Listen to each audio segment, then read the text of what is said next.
แบบว่าปลูกแนวมันมาตรฐานเป็นพวกมะพร้าวหรือมะม่วงแบบว่าปลูกมะเพชรมะพร้าวปลูกได้ว่าจังซี่ปลูกผักปลูกหญ้าเฮากินธรรมชาติน่ะมันบ่อยู่ยืนหั่นได้ว่าจังซี่สบายดีกองว่าบ่อยสบายดีมันบ่อยู่ในนั้นปลูกได้เนาะแม่นหักดินหั่นอยู่ต้นหน้ามีแต่อยู่ต้นหน้านี่แหละได้ยินอยู่เพิ่นว่าตอนนั้นนี่บ่ภาคน่ะบ่แม่นโอ้อันนั้นก็อยากขายแม่นบ่แม่น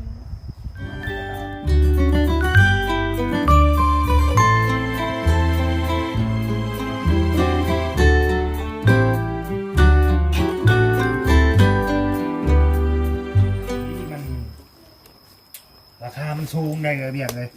เพราะว่าตามตรงครับมันก็สูงหั่นแหละเนาะ18 ล้านเราเขาเคยว่าเจ้าต่อราคาให้ผมดูเขาลดอยู่500,000เอาเหลือ17เหลือ17 500,000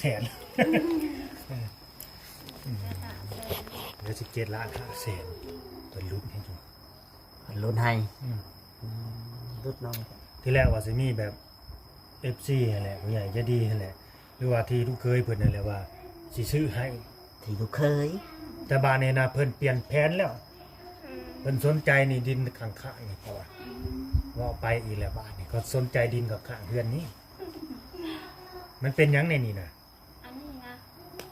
เป็นดินคนบ่เป็นดินคนอยู่แต่ดินคนละบ้านมันถือดินดอนบานดอนนั่นบานพักกระดามันเป็นดินภาษาเนาะดินปลาซ่าแม่นเพิ่นบ่ขายหรอกเอ้ามันมีปลาซ่าบ่อยู่นี่นะมีแต่มันบ่ได้อยู่นี้มันยังไกลอยู่แบบมันต่อกันแบบมันต่อดินภาษาเลยนะภาษาอยู่ใช้พายอยู่ไหนพวกแม่นอยู่ไหนโอ้แปรทงนาเลยภาษานาบ่อยู่แถวนี้อาจจะเป็นดินร่วมเนาะบ่ได้ญาติอยู่นี่ตลอดเลยก็บ่ได้มีหยังเห็นหยังหรอกก็บ่ได้ญาติหยังที่เจ้ากันบ่เป็นตาญาตินะบ่กันว่าแบบว่ามันบ่ค่อยแบบว่ามีแบบคือสมมุติว่าเป็นภาษาดิบซะแน่น่ะสิเป็นตาญาติด้วยก็ได้ภาษาทำอันนั้นธรรมดาแหละภาษาดิบรู้จักบ่ภาษาดิบเป็นจังได๋ตายหงมีแต่ฟังอย่างเดียวนะ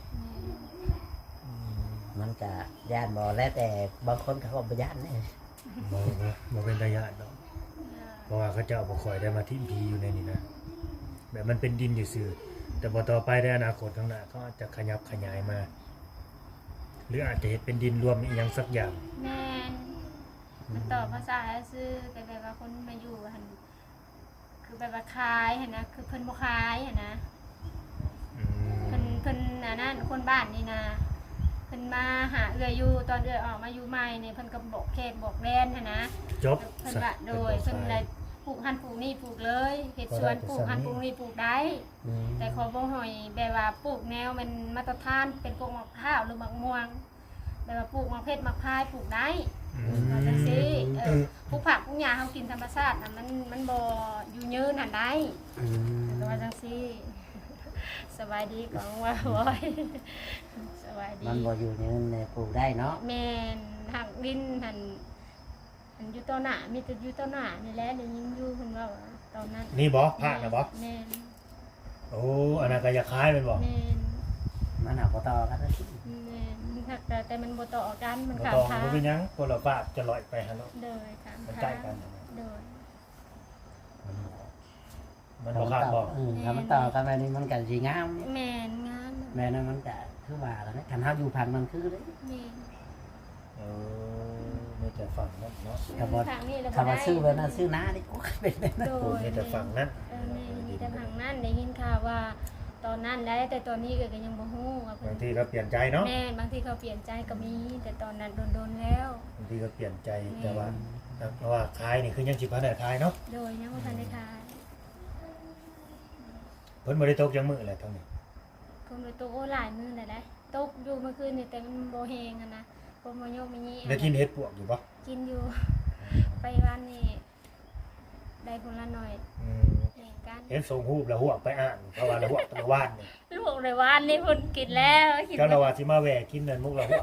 บ่มีซ้ำอันนี้นะโอ้ยยังใจอยู่น้องมาสุดใดก็บ่ได้มีผ้าขาวเลยเอื้อยนะมึงพากันกินหน่อไม้มื้อเช้านี่ก็เฮ็ดปวกอะไรน้อยนึงแล้วก็หมดแล้วเนาะบ่มีเลยวันนี้นะแกงหน่อไม้คือกันโดย ก็กินแกงมาใหม่ ถ้าก็ไปเลี้ยงงัวแล้วบ่มีวันนี้น้ำหวานนี่หันได้ อย่าไปแล้วบ่แบบเวียดนามนำเขาตกกตรงกะตรงมุก โอ้มันก็เจ้าอยากดำแล้ว แต่ตอนนี้ยังบ่มีน้ำเทื่อ โอ้กะยาวเบิดแล้ว มันย่างมาแล้ว มีแต่ฐานน้ำซื่อๆคนแถวนี้นะ อ๋อ คือว่าเพิ่นตกนี่ก็เพิ่นพอดำแล้วได้ จวดเลยติ แน่นทุกคนเพิ่นพอดำแล้วได้เพราะว่าเพิ่นตกกานี่เดือน6ออกนี่เพิ่นตกเลยบ่ได้ไปรับจ้างแล้วมีแต่ถ้าไปแบบดำนาสินะ อ๋อ จ้างก็ไปดำนา แถวบ้านมันยังบ่ได้หวานเลยมึง อ๋อ โทษเด้อเอ้ยแม่เจ้าน่ะยังมีอยู่บ่ นี่ พ่อเด้ บ่มี อ๋อพ่อเสียแล้วเนาะ เลย แม่น่ะเฒ่าแล้วบ่ เท้าแล้วเที่ยวไปแล้วนะเที่ยว แล้วอยู่จักปีแล้วแม่ใหญ่น่ะ นะ60ปลายแล้วจนว่า70แล้ว เพิ่นก็ยังลุกไปมาได้อยู่บ่ พอลูกไปมาเพิ่นโชว์ได้ ตอนนี้บ่ นี่ อ๋อ มันเป็นโรคเบาหวานความดันเบาหวานหน้าตาเพิ่นก็อยากบวมก็เที่ยวไปเที่ยวมา อ๋อไปเจาะเพิ่น แม่นเที่ยวไปเที่ยวมามีของอยู่ของกิน แต่ละแรงก็แต่โซ่มือส่งให้แล้วก็ แต่ว่าบ่ได้ไปนอนเนาะ แม่นบ่ได้ไปนอนแล้วแบบว่าป้าเฮือนนั่นนี่ เรามีแบบเป็นเอื้อยเป็นน้องเป็นลูกเพิ่นอยู่หักก็มีแม่นบ่ บ่มีแหละมีแบบว่าเพิ่นบ่ได้อยู่เพิ่นก็มาอยู่เฮือน เอาแล้วอยู่นำไผซะ อยู่นํลูกชายผู้หนึงแต่ก็เราบ่เต็มนะเราบ่เต็มลูกนอกเลยนะ ปล่อยให้อยู่กับมันน่ะน้องจะบ่เต็มน่ะ แม่นอยู่กับคนนั้น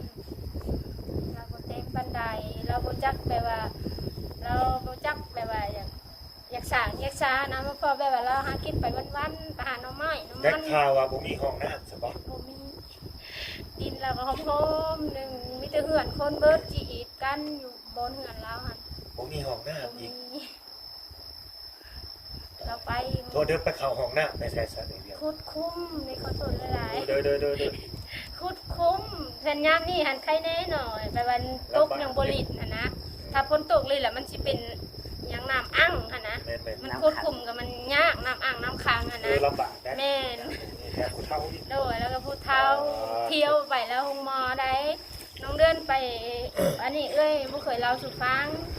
ถ้าน้องเดือนแบบใดเงินดอกเงินเดือนมากะมาแบ่งมาปันเอาไปตู้ไปห้องหมอแต่ว่า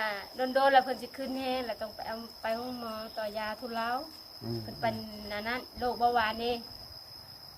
เพิ่นเป็นโรคเบาหวานได้เพิ่นก็บ่เห็นหุ่นอีกได้ เพิ่นมีลูกชายจักคน เพิ่นมีลูกชายฮะ โดย 2 คนแต่เพิ่นบ่ได้อยู่บ้าน โอ้ ไปเบิด ผู้ที่อยู่นำนี่บัดบ่ค่อยเต็ม แม่น2 คนกับผู้ว่าเต็มมันแหละ เออ มีแต่เพิ่นไปหากินน้ำหมอกน้ำไม้กินน้ำลาวนั่นแหละลางเทื่อก็มากับเราแบ่งมาพี่ ลูกสาวได้เพิ่นมีจักคน มี3 คนแต่เพิ่นบ่ได้อยู่ ลูกสาวน่ะ3คนทั้งเจ้าเนาะ สามกับข่อยเพิ่นเมืองหลวงเพิ่นผัวเพิ่นบ่ได้มาเลย ลูกสาวก็ออกครอบออกครัวไปนำ แม่น ลูกน้ำพัว แม่นบ่ได้อยู่บ้านเดียวกันอีก อ๋ นะ อท่านก็บ่ได้มาว่าเยี่ยมแม่ว่า บ่ได้มา แม่บ่สบายยันว่ามานอนเป็นเพื่อนเป็นหมู่ บ่ได้มาแบบเพิ่นก็มีลูกนกลูกน้อยเพิ่นก็ยากสินะมีแต่โทรหากันอยู่ โอ้ ถ้าอาการหนักหลายแล้วเพิ่นก็มาอยู่ ก็คือหลักๆก็คือมีแต่เจ้ากับ แม่ น้องคนนั้นเนาะ แม่น ที่ว่าอยู่ใกล้ โด นะ ยมีแต่น้องคนนั้นน่ะมีแต่เราหันอยู่แบบนึ่งข้าวนึ่งน้ำสู่กิน อืม ข้าวเอ้ยก็แบ่งให้ได้แต่ในเอ้ยมันยังบ่ได้บอกผู้ใหญ่เพิ่นได้บ่ได้บอกทางน้อง โอ้ พร้อมเอ้ยแบ่งให้แล้ว โดย แม่นเพิ่นบ่ได้มีข้าวกิน ก็คือ แต่เอ้ยบ่ได้เว้าออกมาซื่อ โอ้ โดยเอ้ยเอาให้แม่นะสอบหนึง โดยก็คือน้องชายเจ้าน่ะก็ยังรู้จักแบบหนึงเขาวหนึ่งน้ำสู่แม่กินอยู่ แม่ เนาะ นนึ่งข้าวนึ่งน้ำหาอยู่หากิน อ๋อ เพิ่นก็บ่ได้มีให้มีน้าแม่เฮาก็ได้ นึกว่าทะเลทลายไป แม่น อยู่น้ำโคกน้ำปลาไปน่ะยังบ่ถึงขัดนะบ่ บ่ โอ้รู้จักแบบ ผู้จัก เฮ็ด รู้ อยู่ จัก กิน แบบ สู่แม่กินอยู่ แม่นคือเป็นแบบผู้หญิงนี่แหละผู้จักหาหน่อไม้แล้วก็ไปหาการกบการขี้นี่แหละขายน้ำก็ได้ซื้อเพชรเป็นนัวสินะ ก็บ่เป็นหยังดอกทั้งลูกเคยเจ้าแล้วก็บ่มีปัญหาดอกเรื่องสมัยแล้วก็ โดย แพงเบิดนั่นแหละเนาะ โดยแม่นแล้วก็แบ่งให้เราสอบ แพงแม่เฒ่าน้ำแล้วก็แพงแม่ใหญ่แม่ตู้ผู้เล่เนาะ แม่นไม่ใหญ่ไปตู้ตลาดนะ ปานนั้นเลยติ ดูทุกอัน เอาเลย ผ่าน ถ้าละลายขนาดได้ฟังว่านี่บอกไอ้เบี้ยง โอ้ยแล้วสิรับไว้อ ลูก เนาะ เคยเจ้านี่พระละลายขนาดได้เขาฟังว่าอันหลายมานี่ ก็ย่าแล้วนั่นแหละยังบ่เว้าออกมา โดย บ่เว้าออกมายันแบบว่าขี้เลียดน้ำอ่ะนะ แม่น เงินเพิ่นขี้เลียดน้ำมันมีภาระหลายโพดแต่แบบว่าขอ เก็บไปความลับอันนี้น้องค่ะก็เลยบ่ออกนะเอ้ยบ่เว้าออกมาได้เอ้ยบ่มาเอ้ยบ่มักเว้า บ่เว้าเลยเนาะบางที เอ้ยบ่เว้าเลยได้เห็นบ่น้องมาเลยเทื่อเอ้ยบ่เคยเว้า โดยฮักกับสิฮู้เอื้อนแหละ แม่น เรื่องทานน่ะ เขานี่เอ้ยก็แบ่งให้เพิ่นสอบหนึงเอ้ยรักให้ได้นี่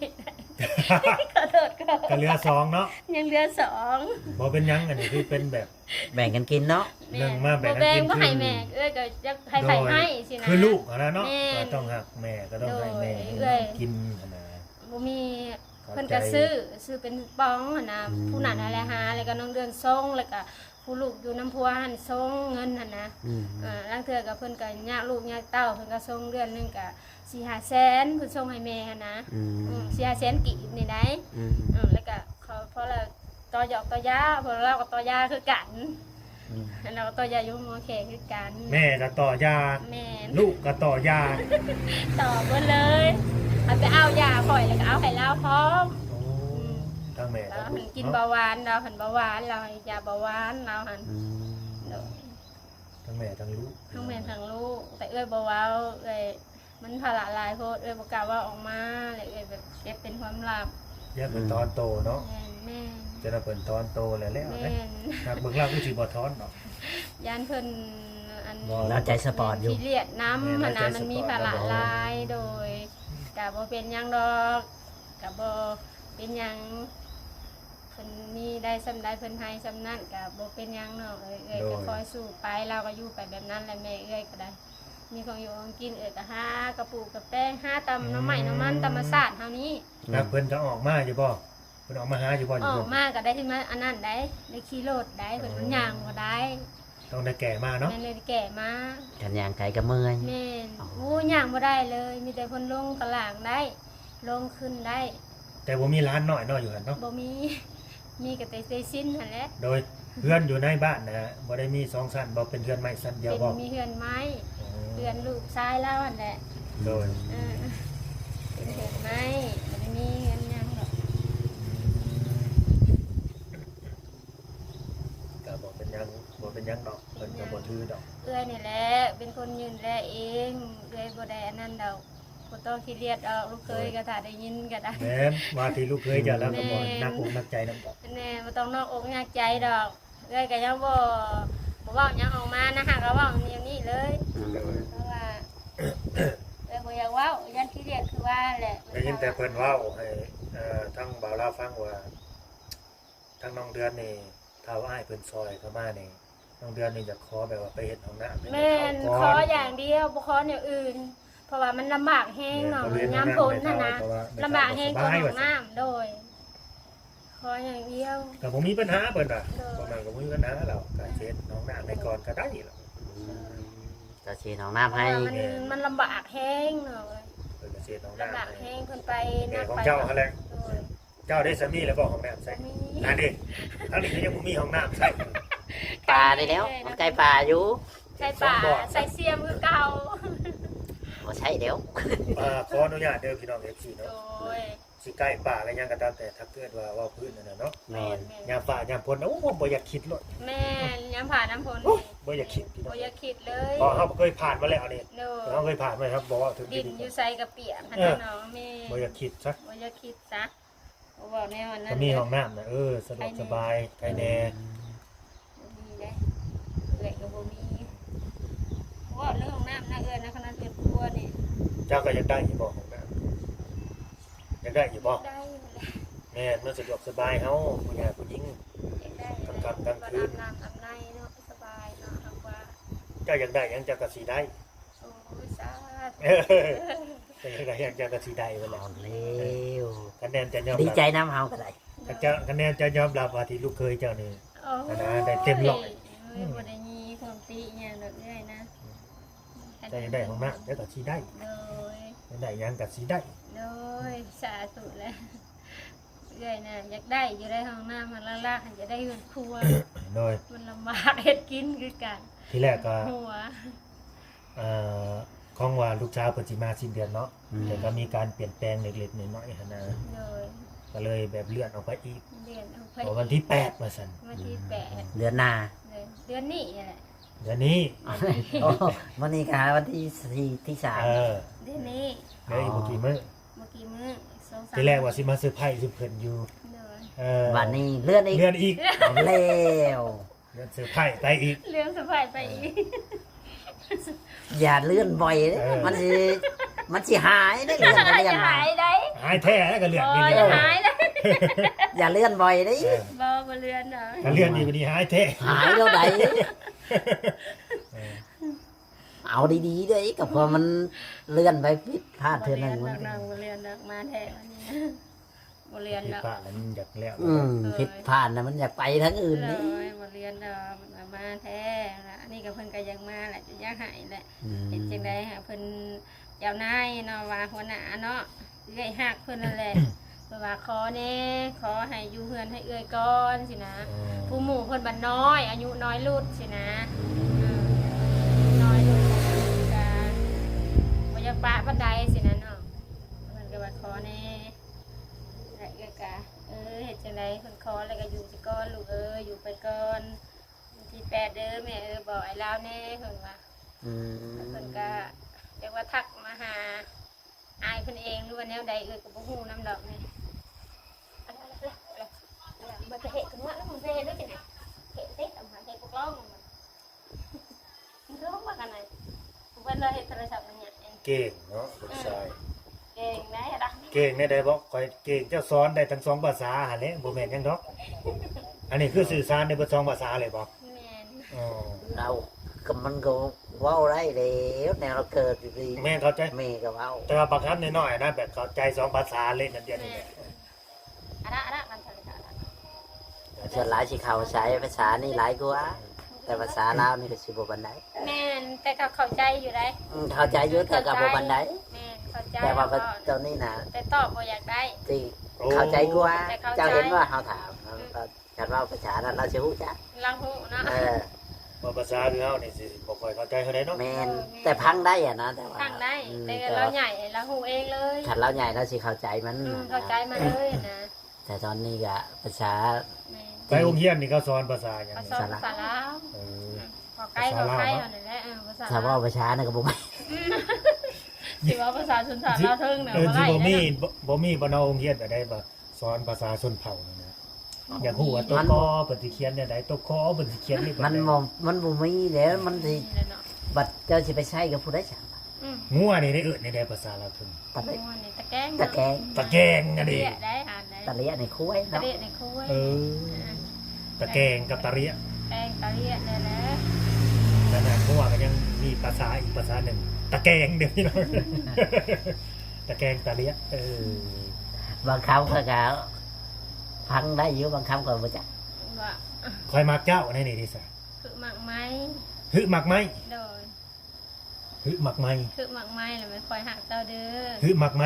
โอเคบัดนี้เจอผู้สาวเราวเทิงผ่านมา ฮึ ฮึ มั มั ก ก ไห ไห ม มฮึมักไหมสิวะ